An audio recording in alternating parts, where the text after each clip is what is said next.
paper magic will survive like the heat death of the universe, and will...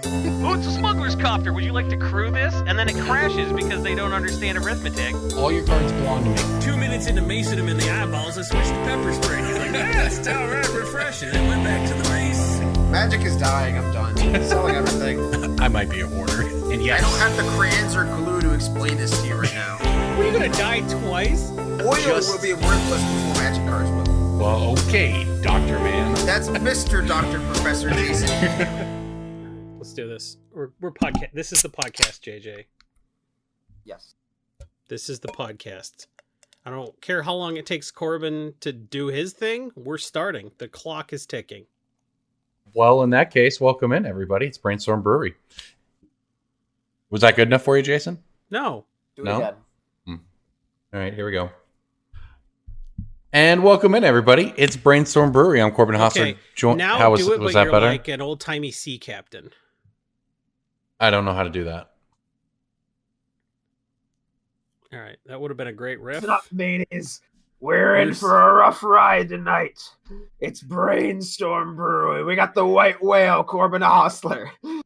See we how got- hard was that? DJ we got- yes-anded me.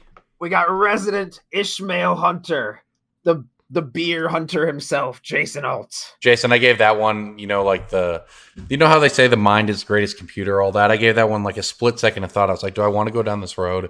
Do I want to try to stumble my way through this to help? And I decided no. It just wasn't worth it. The mind is the greatest. Who said that?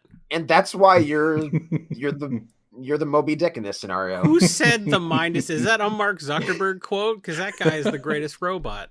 Well, if no one said it, then I said it, and I can take credit. Quote Corbin Hostler, quote Corbin Hostler. You know that thing no one's ever said before? Balloon butt fart party. No, that one's definitely been said before. Wow. Well, Probably also by Corbin. Yeah, right. if you haven't noticed, everybody, I am an Airbnb post-event. I'm back from the Flesh and Blood event, which had 900 plus people playing in a tournament, a pre-release tournament on Friday. It was a big deal. If you're into, games that aren't Magic, you might want to consider checking it out. It was pretty Flesh cool. and Blood is legit. Imagine Magic the Gathering, but you only have one creature, and every card in your deck is either a lightning bolt or a healing salve. So it's amazing. Something like that. It's very complicated. Yeah. I'm yet to have actually played a game, but I think I understand the game much better. I now. played it long enough to realize there's a guy named Chain who plays like a dredge deck, and then I Yes. never played anything else, and then nobody else played anything else either. Yep, Chain was the best deck. 5 decks in the top 8. We did it. We magicked Flesh and Blood. However, Chain did not win the tournament. Prism did. And if you don't know what we're talking about, now you know how Good. all your relatives feel whenever you talk about Magic. Yep. How's that feel? Let that one sink in. Yeah, Has it Dredge sunk in lost to Dredge lost to Enchantress? Stacks. I think it was to I Stacks. guess, Yeah. kinda, yeah. Like Stacks and Enchantress. It did run them out of cards and lock them out. It was an interesting tournament, to be sure. But on the Magic side of things, obviously we've got Innistrad coming out, and next week will be the Innistrad set review. But this week, before we get tied up with new Standard and new Werewolves and Innistrad and all that over the next couple weeks and months, we want to clean out the mailbag. So it is time for a mailbag episode. Cue the mailbag music. Do we have mailbag music? I think that might have been a budgetary cut. This is awkward now. So we're just gonna sit here for like the length of what the song would be? Yep. Yeah. Okay. Okay, we're to the bridge now. Second chorus. And speaking of the bridge, we got And pirate. We got pirates, and we got Ixalan, and we got what do pirates have to do with bridges? a bridge of a ship. Yeah, The that one. USS Enterprise had a bridge. I don't think pirate ships had bridges. Yeah, no, they did. They absolutely did. Are you sure? Yeah. And I said sea captain. I didn't say pirate ship captain. That was A pirate ship captain is a sea captain, like a rectangle is a square. Like yeah, but like you just like this is the only possibility here. I was actually thinking Don't about argue. the Seth Meyers Sea Captain impression. I was trying to figure out if I could recreate it, and I just came to the conclusion that it wasn't worth it. But your mind is the attention- greatest computer. All right. Attention, $1 patron. I let this one cook in the inbox for about a month or so. Yep. From Alex. Bump up to Hey, 5, we'll read it right away, dude. Hey guys, when/if big events come back in some capacity, do you think vendors will have they said cars. I do read emails verbatim. I hope so. I assume they meant cards.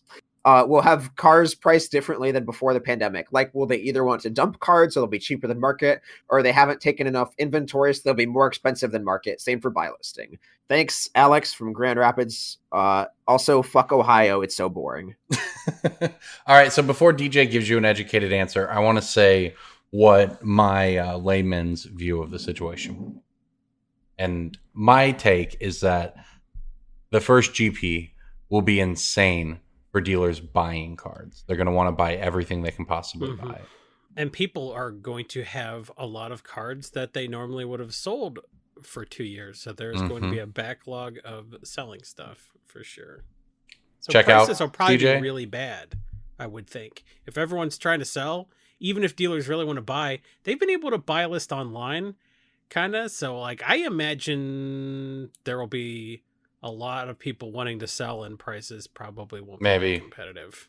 Maybe. I think that, I don't know, I think that there's going to be all of the above, right? People are going to want to sell, but dealers are also just going to want to buy, and they're going to be just concerned with taking as much inventory home. That's basically where it's at. Is like, I don't expect there'll be any massive, like, this is a selling GP, buy every card in the case. I don't think this will be a buying GP where you bring like all your cards and then you buy list them all for 20x over retail or whatever. It's just going to be Magic on heroin or Magic on crack or what. It's just going to be like a big event. It's going to be like It's gonna be GP Vegas, yeah. Just like, it's just going to be like a ramped up. Just, there will be lots of transactions. There will probably be arbitrage opportunities to be made. But you're just going to be wanting to like just go there, and there will probably be some deals to be made on both ends of the spectrum. But like, it's just going to be a very big event. And cross your fingers unless it's secret GP. cross your fingers that there's coverage. When you do heroin, you're like, I'm ready to do lots of transactions on account of the heroin. Yes, you're ready to do lots of transactions to get more heroin. Pay attention. Like, I did a bunch of heroin. You know what I want to do now? I want to sit at a dealer's table for 3 hours. Yeah, to get money to feed the, like. That's not a GP on heroin. That's a GP when they need heroin. That's a GP without heroin. I mean, these probably aren't the YouTube buzzwords we're looking for. Let's hear some Breaking Bolts. We were talking about Captain Marvel. She's a great heroine. Good job. You Jason. sexist fucking algorithm. You sexist algorithm. And you know what really helps the algorithm? Say, you know what? I think Captain Marvel ruined the MCU. You see that a couple times. No, the real algorithm trick is to make a certain type of video that yeah. Welcome to Brainstorm Brewery. Captain Marvel ruined the MCU, but not as much as the other Captain Marvel from the comics. She's bad too. We did it. I don't know. You know what I did? Brie Larson ruined Star Wars. There, we covered all of our bases. This video is going to go straight to the top. Breaking Bolt time. Breaking Bolt time. Break. Oh, yeah, Breaking Bulk. There's so much good stuff. It's a pick. Breaking Bulk. The end. To the moon like crypto. I have an Ice Age Black Uncommon that I don't think has been reprinted. I'd be very surprised if it was, but I don't know what it is. A Black Ice Age Uncommon? Correct. Is it Demonic Consultation? It is not. It is Leeches. Not. I did find Leeches is a white Homelands Uncommon, sir. Okay, well, Leeches should be a black card. We can all agree. on that. Is it Caravex? No. Is it? Does it blow up a land? It does. So it's surprisingly that narrows it down to more than one card. It is Icequake. Icequake is I'm good at Ice effectively Age. Black Stone Rain. It is black, black 1, destroy target land. If that land is snow covered, Icequake deals 1 damage to the land's controller. So you pay them a little bit. That's a weak rate. I mean, it's still 3 mana for a Stone Rain. It's worse Sinkhole, but what are you gonna do? It's no Cryoclasm. No, but it does destroy any land. I believe Cryoclasm only hits blue white. No, Cryoclasm only hits islands and plains. Oh yeah, blue white is yeah. Yeah, Icequake is roughly 75 cents. You can find these in your local Ice Age bulk that has been picked through of demonic consultations. And in my experience, most people leave these in.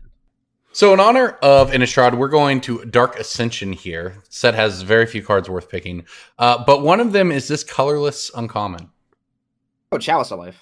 Yeah, so Chalice of Life, for those of you who it's the like the transform cards from that block. Yeah. There's not a whole. There's like Mask of Avacyn from OG Innistrad. There's not a whole lot of colorless uncommons from that, but like this was one of my OG picks. This was one like back when I was an FNM grinder. Yeah, it's a great one at the local game store, just barely trying to afford a standard deck. This is one of the ones that you tap it to gain a life, and then if you have 30 life, it flips into something that dings. If you have 10 life more than your starting life total, this was one of the first cards they made that design distinction with of more than your starting life total. Yeah. Because it was like Sarah Ascendant in M11, and then... we got one of those in a 2-headed giant event, so it's sort of like, oh, yeah, you're at 30, huh? Okay, you did it. You have turn 1 Baneslayer. The other Trepidation Blade out of OG Innistrad was also an uncommon worth picking for a while. But yeah, Chalice of Life is a cool card, and it's worth about 75 cents. It's surprising that most of the uncommon Lord cycle out of Dark Ascension, despite having been worth money at various points in the past, Stromkirk Captain, Jogskull Captain, Diregraph Captain, none of these cards are easy to reprint those. Yeah, none of them are currently worth money. I think they've all gone through some amount of reprints. They're still worth picking. Like that's a distinction. They are not worth money, but they are worth picking. That is a distinction. I agree. Because especially in the case of Stromkirk Captain, for instance, it was reprinted in Commander 2017, and that version is 70 cents. So you would look at that one and go like, oh, that's a pick. But you look at the one from Dark Ascension, and the price is 45 cents, and you're like, okay, eh. But yeah, you're absolutely right, DJ. You pick those, even if they're not something you sell at that moment. Well, the other factor to those is they are cards that are not sold as one-ofs. Right. Like they're sold as parts of decks. So people will buy your Diregraph Captain at the same time as they buy your Scarab God and TCG Player, and then you pay no additional shipping to get rid of that Diregraph Captain, even though it's not a pick, quotes, and you list it for 50 cents or whatever, and normally you'd be getting not worth your time, but like these are cards that just get put into the 99s. It's the same reason you list Soul Rings, the same reason you don't list Soul Ring to sell one Soul Ring and nothing else. You list Soul Rings so that you list it and you sell it as like part of an 8-card order that has Diregraph Captain and Scarab God and Micaeus the Unhallowed and all those other cards, and then you save on shipping and total fee costs. Yeah, absolutely. Okay, Jason, you're up. I'm up. Oh no, I'm not prepared for this. Oh, it's fine. So my pick of the week is it Gold versus Golgari dual deck. You can get them under $75. They're kind of nutty. They have Life from the Loam, Golgari, Grave Troll. They have Isochron Scepter. Isochron Scepter. It's all kind of neat stuff in there, including this card, which was reprinted in this originally in Apocalypse. Name this multicolored uncommon. Quicksilver Dagger? No. Temporal something. It's a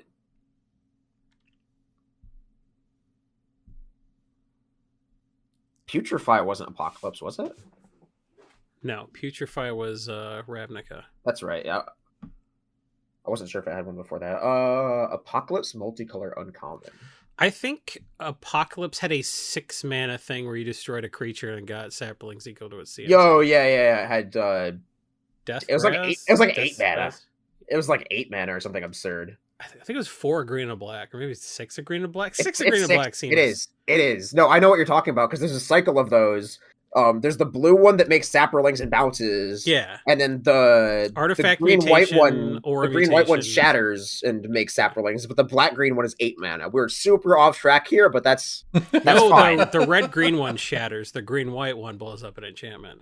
I think the green white one's both. It's aura mutation, right? It's both. It's aura. Oh, it's artifact that's or why it's enchantment. rare. Yeah. Okay. We did it. Anyway, We did it, Reddit. I will tell you this is in the Golgari deck. And it is multicolor, but I didn't say gold. I said multicolor. Golgari Germination. That's a Ravnica card. You were close. You were closer than usual. You picked the correct color combination. Don't say Golgari before Ravnica. Yeah, like This is Apocalypse. It is the split card Life and Death. Oh, okay, yep, you got me. So I always pick split cards, and these were all just set aside, but these are $2 and selling out. Life and Death is, I don't know, I guess people would probably get an old Sticky Fingers.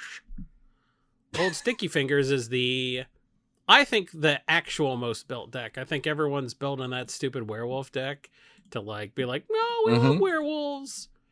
Did we get a werewolf commander? Nope. Was there a werewolf VDH deck? Nope.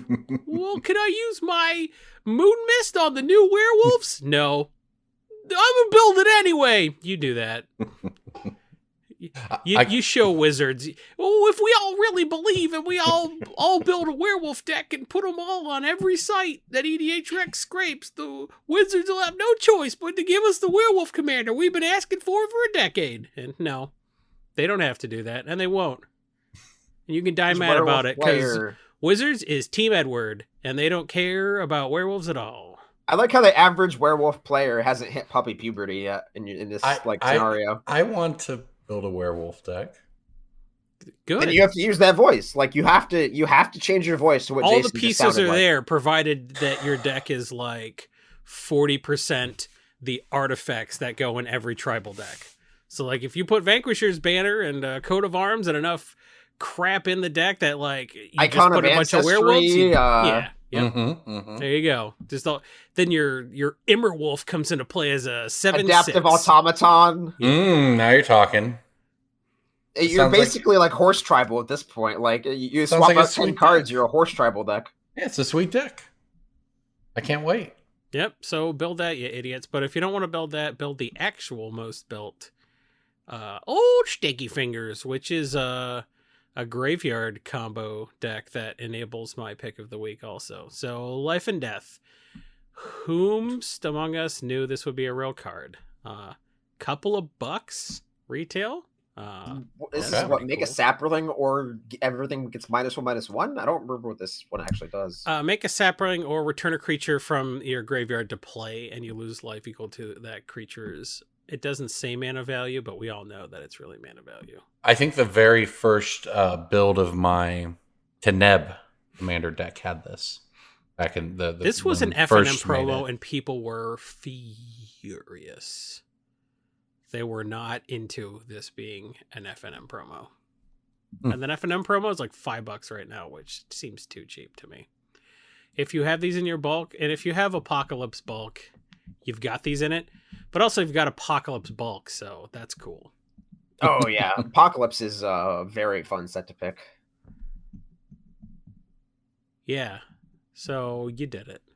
All right, well, congrats. I'm gonna pick another email. Do you know that there are 2 different artists on Life and Death? I did not.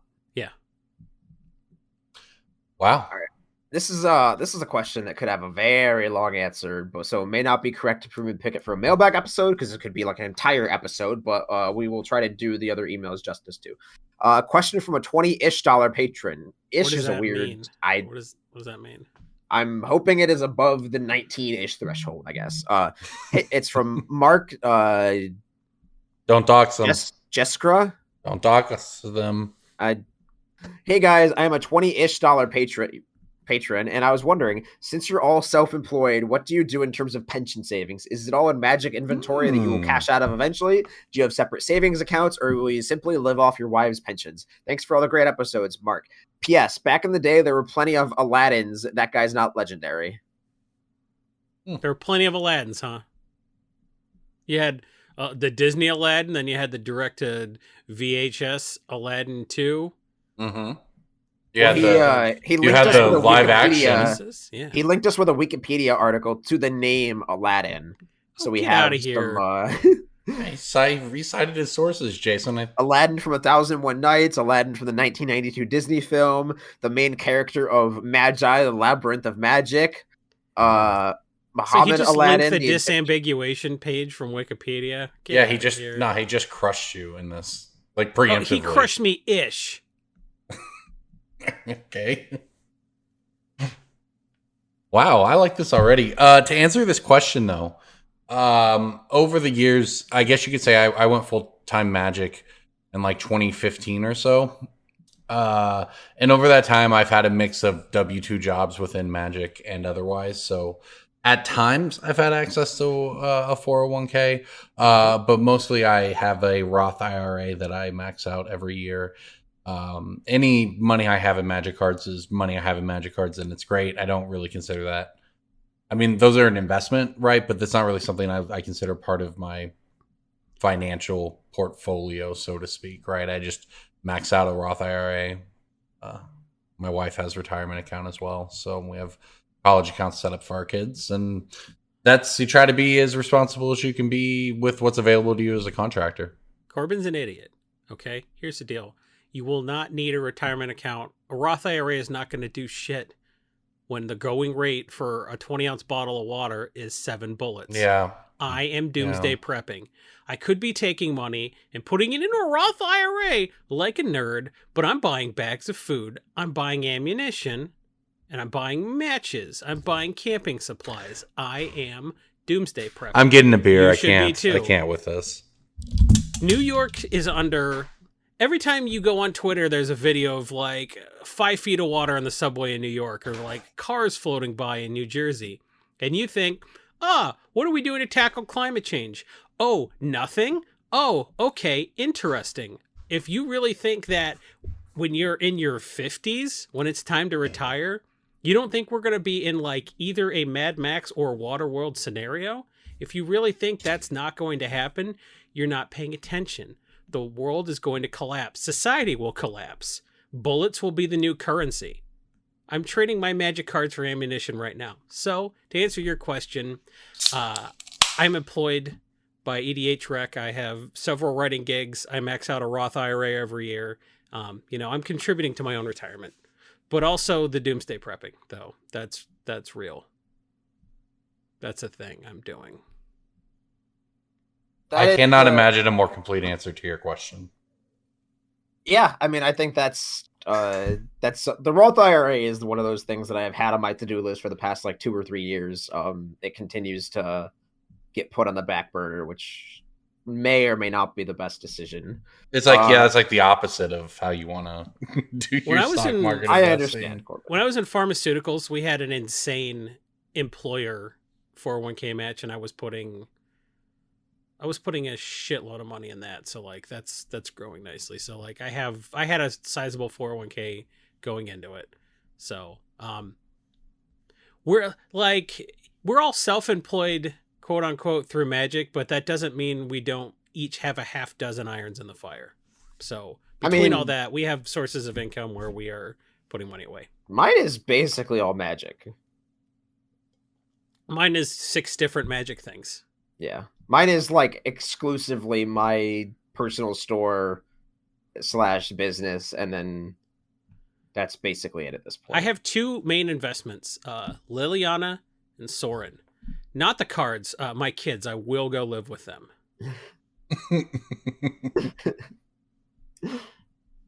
I do have a separate savings account where I like put money. I have like a separate savings account that should absolutely be some sort of IRA, but I do have a separate or hear me out for the algorithm.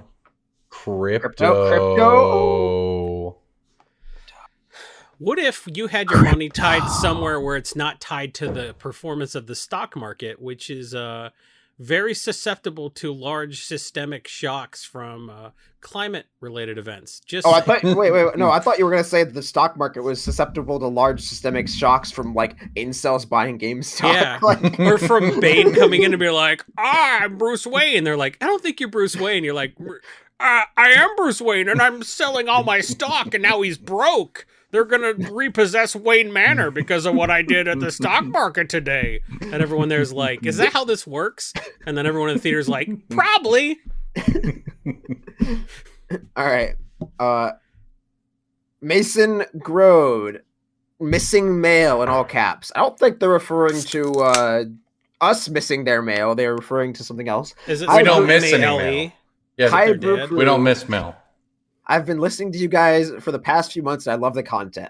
By the way, like that opening line is honestly like real talk. One of the coolest things I can ever hear is saying, "I've been listening to you for a few months, not decades, not years." Like somebody Where were you organically. for 10 years, idiot? I'm Yep. sorry. I'm sorry. That's how Jason feels when he That's hears how the I same. feel, but I Yeah. shouldn't have said But, how like, I feel. No, you should. No. Anytime somebody manages to like organically hack their way through the jungle that is the Twitter and social media or bevy of content creators available to them and just find us and click on us and then like sit along in the raft for a continued several months, that's just cool. Like, I don't know.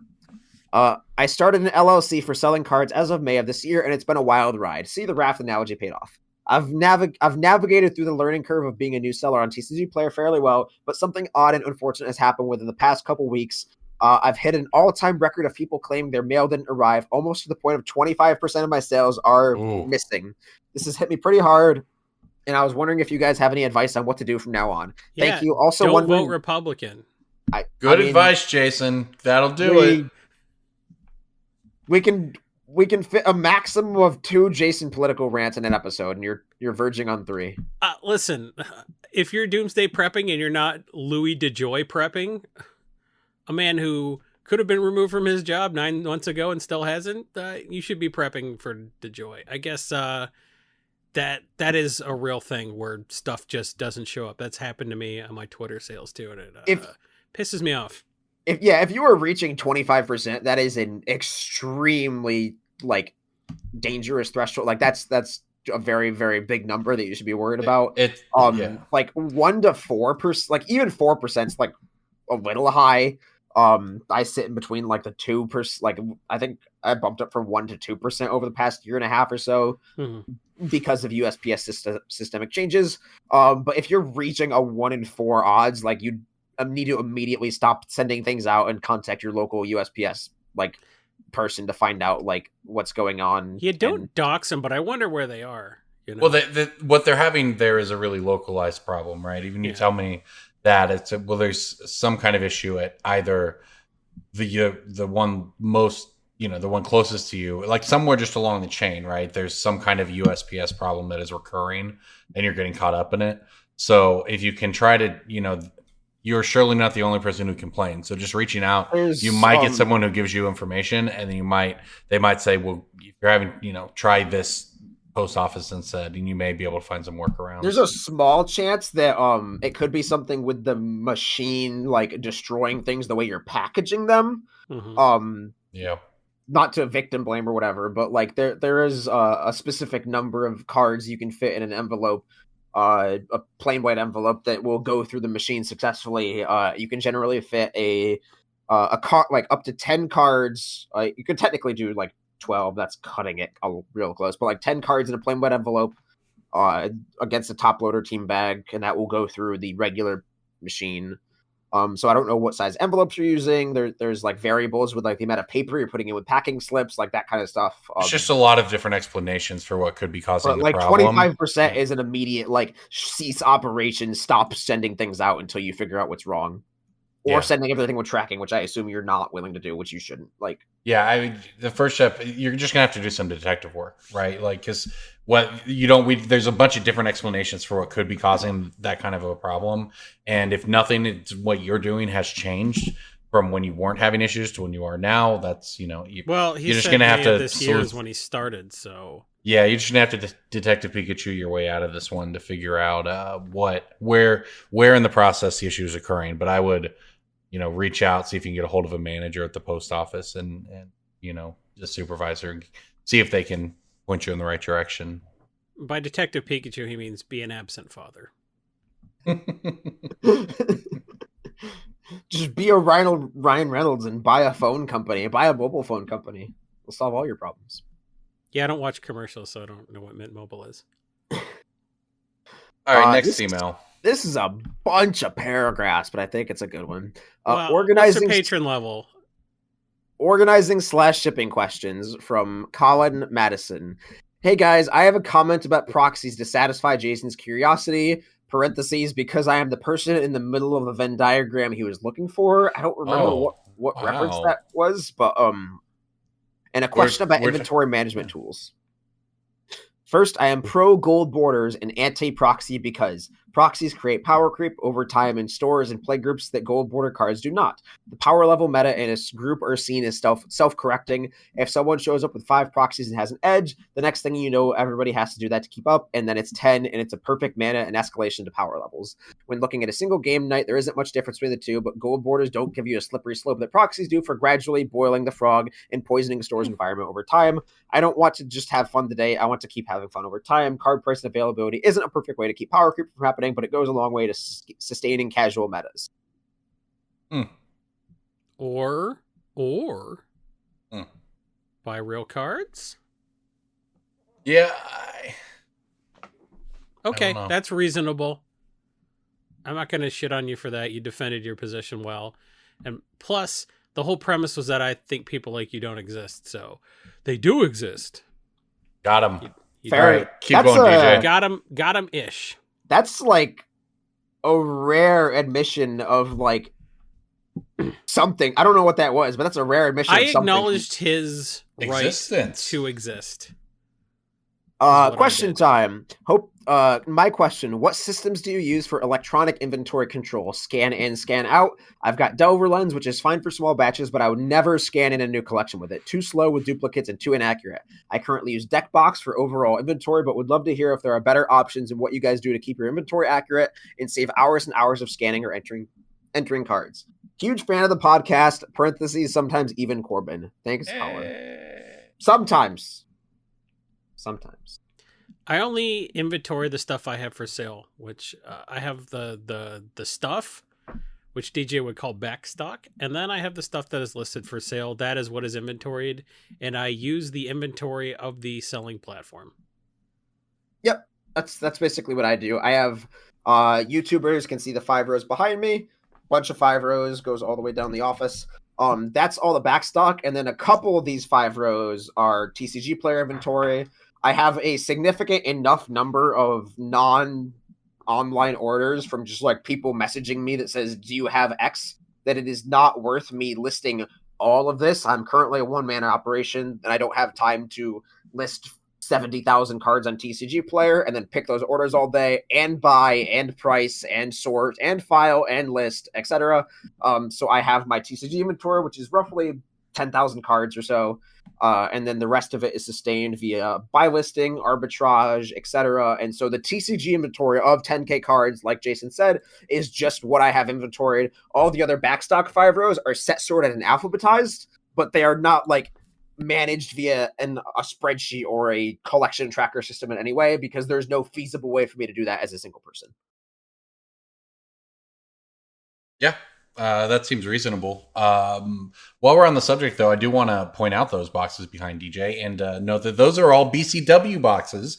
And if you recall the episode we did a few weeks ago on the best way to ship, store, handle your Magic collection, we talked a lot about BCW.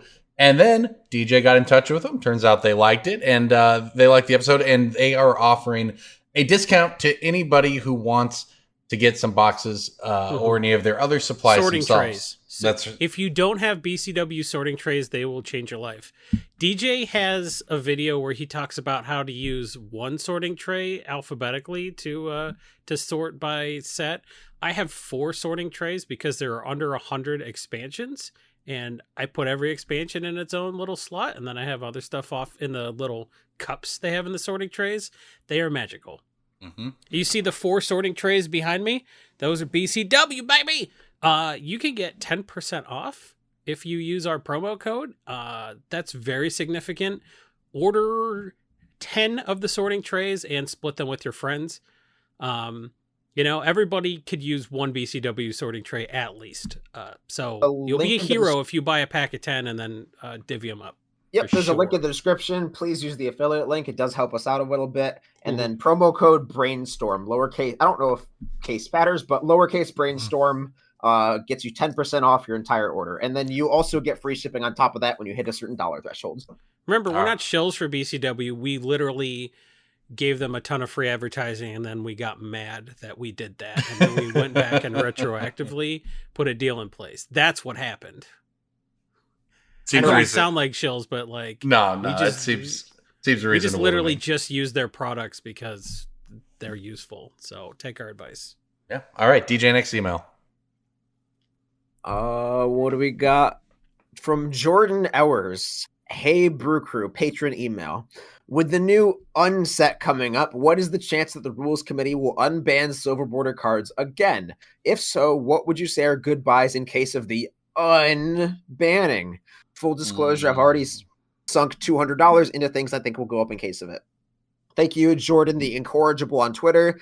Sent from my Compy386. That is a reference that I do not get. Is that a dinosaur? Compy, Compy, not Chompy. Compy's a dinosaur. Those are the little ones in Jurassic Park that get Seinfeld guy. Right? That was the one that spat acid at his face. They're the little. Maybe they're the little ones that get the kid. The little ones didn't get Wayne Knight. The one that spat acid in his face is the one that got him. Or did he fall and some different dinosaurs got him? Man, the Compies got him, man. Jurassic Park. The Compies? Get out of here. Compy is short for computer. It is a Homestar Runner reference, apparently. No, it's the comp. It's the comp. Compy 386. Compsognathus, one of the smallest known dinosaurs featured in the Lost World Jurassic Park. I googled Compy 386 right now, and I'm telling you, it is a Homestar Runner. Holy fucking shit! Corbin got that right the first time. He's been right. That was a Jurassic Park theme song. Love that theme song. Go ahead. What do you mean, go ahead? Go ahead, answer. Let's go. I don't remember the question. It was, what uncards are you buying in hopes that they... 0. Okay, so here's the thing. If they do the unban for like a couple of days like they did before, that you're going to have as much, you're going to get as much flack from your play group as if you would if you just showed up and be like, I have silver border cards in here now. Like, it's a Rule 0 thing no matter what the rules committee says. So, like, having their amnesty day or whatever where the silver border stuff is unbanned, like, temporarily, that's not significant. It is as significant as you just convincing your play group to let you use silver border cards. It's not really going to be a thing. I wouldn't spend any money. If you've already invested money, it could go up just on the basis of, like, there is a non-zero amount of demand for silver border cards for collectability, for like crazy casual playability, for I have an uncube sort of a deal. Like an uncube would be tight because everything in there is unstuffed. That would be nice, man. And go ahead. Sorry. I do think the demand will come from just the set existing. I think you're right that any sort of announcement they make will be negligible, but like there will be cards that come out that have synergy with old silver border cards, and then we'll see an Ulrich of the Krallen Horde where it's like people see point A, point B, silver border, go buy whatever the land is that adds watermark mana or whatever. Like that's probably the kind of stuff I'd start with first, like City of Ass or Water Border. Waterboarding mana. Yes, that's what I meant. Watermark mana. I mean, I think that there are cards that you can pick up. I'd start with lands or things that have low supply with obvious synergy for potential silver border cards. Don't do it. I'm saying don't do it. I'm saying it's a very cheap buy-in. Like, they're like 8 cents now or whatever. Like, sure. I think that they could unban. I think that the new silver bordered stuff could just legit be legal in Commander if it weren't for the fact that so much of the old silver bordered stuff cannot be because it just doesn't work. But like unstable, most of those cards just worked in Commander most of the time, right? There's a whole bunch of cards that that are not legal in Commander because 10% of them don't work in Commander, and they're all under the same silver border umbrella. I don't know. I mean, like there's some wacky stuff with like erase the text box or like steal the text box, but like it still functionally works, and you understand it. I get it. We spent a lot of time on this. Good luck, man. I hope you make money, but I'm not as down on it as Jason is here, but it's a fine penny stock. Like it's whatever. You buy a brick of like 58-cent rares, and they go to $1, and you're like, wee. Yeah, and they might just go up over time because that stuff's cool. Like I like that. I'm not a curmudgeon. I like playing with that stuff, but like you don't get to play with that stuff as often. Mm-hmm.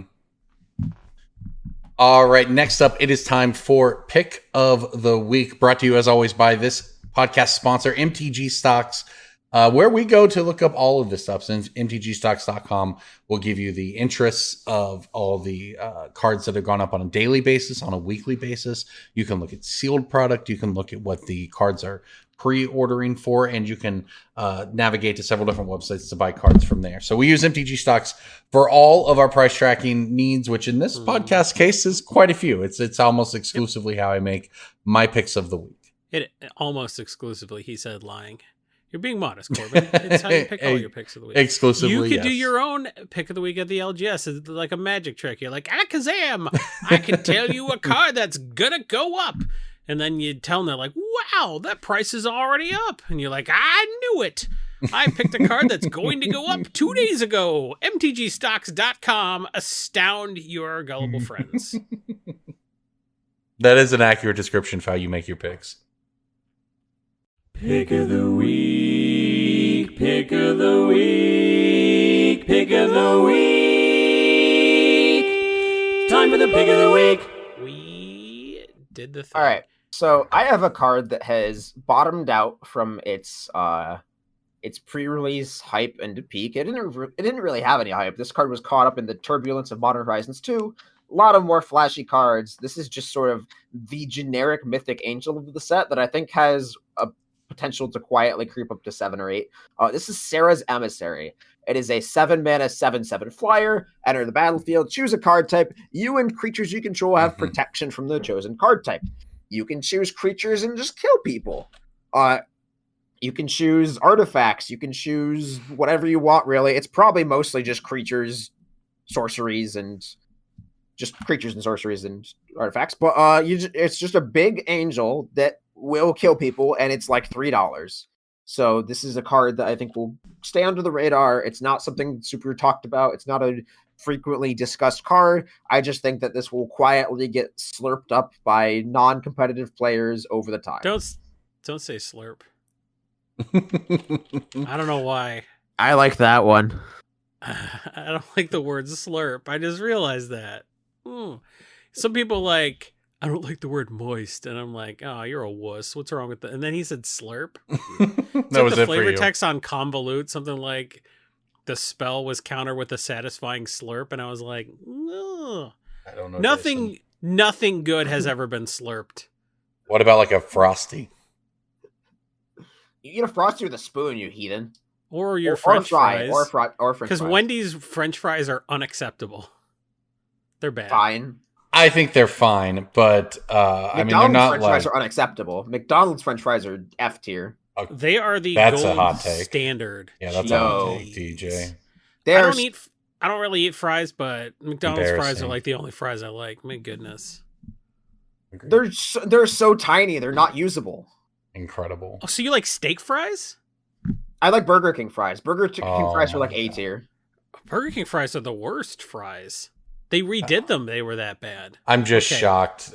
I shouldn't be, but come on. I'm just going to give you a pick of the week. I can't anymore. I like Burger King's burgers, but I don't get fries there at all, man. They got onion rings, and they're the worst onion rings on the planet, and they're still better than their fries. I've got a lot of curly fries are good too. Like there's a lot of curly fries that are good, but like McDonald's fries are F tier. Who has curly fries besides Arby's? Arby's. I have not been to an Arby's in 8 years. Yeah. Arby's has the best Shamrock Shake. 8 years shake. before that. We've gone over this bridge before, but Arby's has the best Shamrock Shake, or at least they used to. It's not even a real thing. Corbin? I'm ready to do a pick of the week. All right, I'm going to actually try to talk about Magic cards here. Anyways, my pick of the week is this is really bold of me to assume here, but if Magic gets played in paper in 2022 and anybody in the world plays Standard, Ezekiel's Chariot is going to go up from the $2.50 it's at right now to probably $4 or $5. When does that set rotate? That's Kaldheim. Oh, is right? that Kaldheim? Why was I thinking it was Throne of Eldraine? Oh, because none of this matters. I haven't cared about a set rotation in about 2 years, so I understand, but you know what? Chariot's been creeping up. The card's already Chariot's been good. Very good. Yeah, it This was is the good. First time I've ever seen this card in my life. It's so good. It's pretty good. Yeah. So watch Magic coverage, DJ. Come on. I did. It competes. That's not an option. It competes on with Magic Eldraine coverage. Standard. It competes with Eldraine Standard cards, and therefore it's going to be one of the most powerful things after rotation. Yeah, that's a and good I- point. Once yeah. Bone Crusher Giant and all that bullshit is gone, yeah, wow. I can't even imagine what Standard will look like without Throne. Yep. But this card, I think, will How did have a shot. card fly under the this card is the What epitome. radar? You don't have your radars turned off. It was. You don't have a radar. Your radar is driving to buy for collections. a year. This card was like 40 cents for 9 months. It flew It under the hasn't radar. been out for a year. Almost a year. Look, it was 1 million sets ago. Kaldheim was February. That's some old I shit, was just man. gonna pitch. I was gonna say this card is the epitome of your smuggler copter farmer thing. It's two cats driving a car. Like what? Yeah, why wasn't this in Throne of Eldraine? It's a bunch of animals driving a pumpkin or something. I don't know. Yeah, It is a pretty Throne of Eldraine card. I don't know what Kaldheim's I thing bet is. they tried to but- put this in Throne of Eldraine. They're like, it's too good for Throne of Eldraine. And they put it in Kaldheim, and everyone's like, we don't give a shit about Kaldheim. There's another set coming out in 2 weeks. Yup. Ristic And- Studies made a video about Kaldheim, and by the time it came out, we were 3 expansion sets after. We did it. We gave you an expansion set every 3 weeks. We went on Jim Cramer's show and said, Magic the Gathering makes us a lot of money, but what if we released a sarcastic number of expansion sets? And then all the investors went, and then all the players went, please stop. And then they all went, they're like, we're flesh and blood cosplayers now. Even people who didn't cosplay before. That's what happened with Kaldheim. Can you tell me can you name 5 legendary creatures from Kaldheim? You can't. They spent 2 years writing enough lore to justify 30 legendary creatures in that set, and you can't name 5 of them. Wait.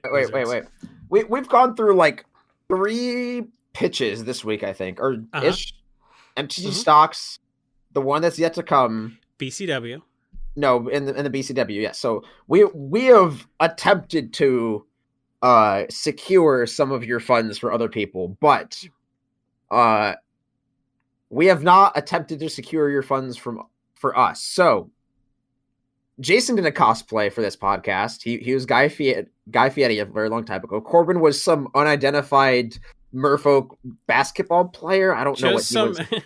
Just some Atlantean with basketball shorts is like, hey, I was near the Suez Canal and there was an entire box of these just floating.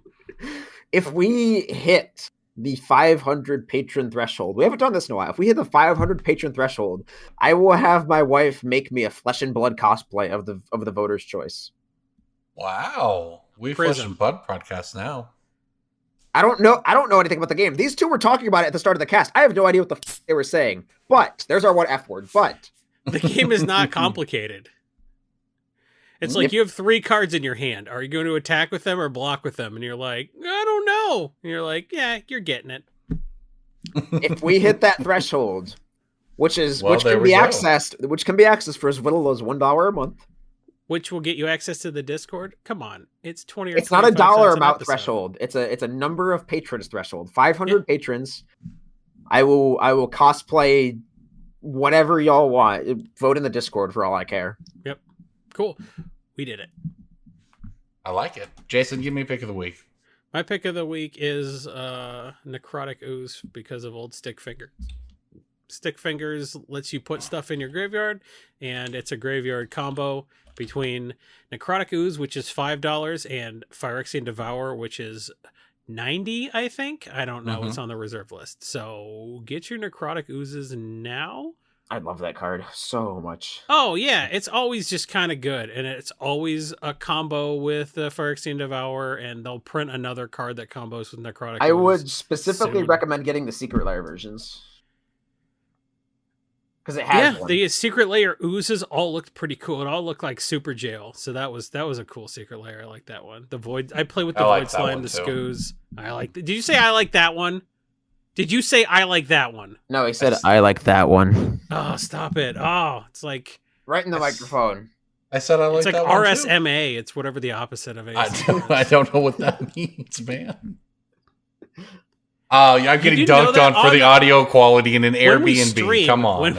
when we stream and somebody like subscribes or something like that, JJ hasn't play a clip that's you going, I like that one, like right I in the like mic, that and one. it's just the worst. It's like I describe it as like the feeling Wait, when Corbin, you were a Corbin. kid and your dad took a dump and then you sit on the toilet seat and it's warm. It's that uncomfortable. Corbin, say slurp into the mic. Don't say slurp. I'll quit this podcast. I swear to God, I will. I was gonna make it to episode 500. I will quit right now if you say the word slurp. All right, we'll save that silver bullet for later. God, why? Why would I tell you my one weakness? It's the Neil Patrick Harris punch. Or the slap. Wow. Anyway, All right, nerds. before we get out of here, we want to read one more email. So, DJ, wrap up the episode with one final email for this mailbag episode. All right. This one's from Lane Frost with a slippery bogle avatar. Brew Crew, first off, hashtag shut up Corbin. That's a throwback. That's a Yeah. while. Okay, now that we don't have to worry about useless BFE Oklahoma stories, I wanted to give you all a huge thank you for the many years of casts. I am a longtime listener, having started listening to the cast somewhere around episode 50 or so, back when I was 12 or 13 years old. Oh, You wow. should not have been listening. That's something. Parentheses, yes, DJ is a boomer to me, and have emailed a time or two in the Wow. past. I recently started a warehouse job where I can have headphones on all day, so I decided to go back as far as the Apple Podcast app would let me. This is why Oh, I was trying to gosh. figure out like the Yeah. episode 360 and listen from there. And let me tell you what 8 straight hours of PSP will do to you. My ears are stuck in a continual state of bleeding. My brain cries in the pain of having to hear every single Jason pun, but the nostalgia is worth it. Now that I am mostly caught up through the app, I plan on going back. I'm the bad part. Me? I plan on going back all the way to episode 1 and listening to. And it's just a bit trickier from a mobile device unless anyone knows of a secret trip, because all the OG episodes are on the website, brainstormbrewery.com. Anyways, I don't have a question for you all. More so just wanted to thank you all for the 8+ years of content. All the way from Ray Future / Current Pro to Brainstorm Nursery to... They wrote Brainstorm Nursery twice. And to all the future content and jokes this cast provides. Thank you for all you do to bring entertainment to this small corner of the world. Now go eat your cheese, nerds, and go F yourself, San Diego. Lane. P.S. If this email ends up in the vault and you don't end up reading it until 2028, I understand it will be Corbin's fault and look forward to hearing the response anyways. Hey, is it 2028? I'm legal now, boys. That was, sent from my Nintendo GameCube's Game Boy Player attachment, which I had as a kid. Nice. That was very You kind. did. Thank you very You much. probably used it to play some sort of Game Boy Pokemon game, didn't you? Oh, I Solid- played solid Pokemon Yellow play. on the big screen, man. It was a world changer. It was a world changer. A world changer. It was a he world. says. It was a changer. It was a world changer. All right. And on that note, let's talk about one last thing we want to shout out this week. We want to talk about our good friends over at originalmagicart.store and a special project that they're involved in coming up. DJ, do you want to tell everyone about that? Yeah, so Johann Voss is a very notable magic artist that you have probably heard of. He's done some very iconic cards as far back as Scars of Mirrodin. He did the original Restoration Angel. He did the original Blood Artist. He's done a lot of really cool stuff since then. The I guess infamous isn't the right word because there's nothing wrong with it. It's very good. But the famous doggo planes, the little white dog in the Field of Flowers, he did that. And he is doing his first Kickstarter for playmats, which is huge. He's never done playmats before, but you can support the Kickstarter through our affiliate link in the description, and you can get some really, really cool playmats in time for the holidays for any of your friends. Playmats are a thing, right? Every Magic player has a million playmats. Every Magic player has hundreds of playmats. I have a stack back there I can make a bet out of. But most of them are trash, and you know this. You can make a stack. You can make a bet out of one playmat, though. Like if you're 5'2", you're like, I got so many playmats, I can sleep on them. Yeah, that doesn't really mean much. But there's very few good playmats, and Gift of Orzhova as a playmat, that's a good playmat. So like most of your other playmats that you've gotten from GPs, that you've gotten from Magic Fest, that you've gotten from like Star City events where it has like a weird elephant on it, throw them out. Can't sell them. Just get the good stuff. Get the good stuff using our affiliate link. All right, everybody. Thank you so much for listening. We'll see you next week.